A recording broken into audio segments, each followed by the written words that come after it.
ధర్మపాలన వినిర్మలు భర్గు. ఎవడు లోకధర్మాన్ని రక్షిస్తున్న భర్గుడు శివుడున్నాడో ఆయన్ని నిందిస్తే ఆ కలుషుని జిహ్వ కోయదదు. వాడి నాలుగు కొయ్యలేకపోతే నువ్వు చచ్చిపో. శివనింద దోషాన్ని ఆ రెండూ చెయ్యలేకపోతే శివశివ అని చెవులు మూసుకుని ఆ ప్రాంతం నుంచి తరలిపోవని చెప్పారు. ఈ మూడు చేయలేని వాడిని ఏమనాలండి? మన దైవాన్ని అవతల వాడిని నిందిస్తూనే చప్పట్లు కొట్టాలా? మరి మా శివుడిని నువ్వు నిందిస్తావని నిలదీయద్దు.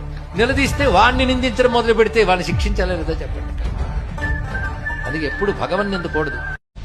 ధర్మపాలన వినిర్మలు భర్గు. ఎవడు లోకధర్మాన్ని రక్షిస్తున్న భర్గుడు శివుడున్నాడో ఆయన్ని నిందిస్తే ఆ కలుషుని జిహ్వ కోయదదు. వాడి నాలుగు కొయ్యలేకపోతే నువ్వు చచ్చిపో. శివనింద దోషాన్ని ఆ రెండూ చెయ్యలేకపోతే శివశివ అని చెవులు మూసుకుని ఆ ప్రాంతం నుంచి తరలిపోవని చెప్పారు. ఈ మూడు చేయలేని వాడిని ఏమనాలండి? మన దైవాన్ని అవతల వాడిని నిందిస్తూనే చప్పట్లు కొట్టాలా? మరి మా శివుడిని నువ్వు నిందిస్తావని నిలదీయద్దు. నిలదీస్తే వాడిని నిందించడం మొదలు పెడితే వాడిని శిక్షించాలి లేదా చెప్పండి. అందుకే ఎప్పుడు భగవన్ నిందకూడదు. ధర్మపాలన వినిర్మలు భర్గు. ఎవడు లోకధర్మాన్ని రక్షిస్తున్న భర్గుడు శివుడున్నాడో ఆయన్ని నిందిస్తే ఆ కలుషుని జిహ్వ కోయదదు. వాడి నాలుగు కొయ్యలేకపోతే నువ్వు చచ్చిపో. శివనింద దోషాన్ని ఆ రెండూ చెయ్యలేకపోతే శివశివ అని చెవులు మూసుకుని ఆ ప్రాంతం నుంచి తరలిపోవని చెప్పారు. ఈ మూడు చేయలేని వాడిని ఏమనాలండి? మన దైవాన్ని అవతల వాడిని నిందిస్తూనే